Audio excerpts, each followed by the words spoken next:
দুজনে মিলে চলে গেছি পাকুয়াতে। পাকুয়া থেকে কেনাকাটি করে বাড়িতে চলে গেছি। বাড়িতে গিয়ে রাত্রেবেলা দুজনে মিলে মাংস কষা খাচ্ছিলাম, তোমাদেরকে একটু দেখালাম আর চেঞ্জ করে নিয়েছি। আর এই দৃশ্যটা হচ্ছে পাকুয়াতে বিকালবেলা যখন যাই তখন আকাশে খুব ভালো লাগছিল, তাই তোমাদেরকে একটু দেখিয়ে দিলাম। আর পেছনের ক্যামেরায় মাংস কষাটা তোমাদেরকে আরেকবার দেখিয়ে দিলাম। কার কার লোভ লাগছে অবশ্যই আমাকে কমেন্টে জানিও।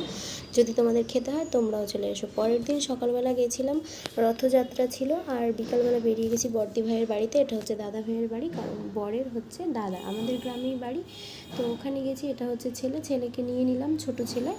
আর হচ্ছে ওর কাকাই কি বলছে এটা আমার ভাই হয়। তারপরে এই বাজারে চলে এসেছি, রথযাত্রার জন্য দিদিভাই রেডি হয়ে আসবে, দুজনকে একসঙ্গে নিতে পারবে না, তাই ওর কাকাই আর আমি বাইকে করে নিয়ে এসেছি, দাদা ভাইয়ের কাছে দিয়ে দেবো। আমরাও যাব রথযাত্রাতে রেডি হয়ে। আর হচ্ছে এই এরিয়াটা তোমাদেরকে একটু দেখিয়ে দিলাম, তেলের পাম্প এখানে, আর দাদা ভাইয়ের ব্যবসা করে। তারপরে এখান থেকে বাড়িতে গেলাম রেডি হয়ে, রথ টানতে যাচ্ছি।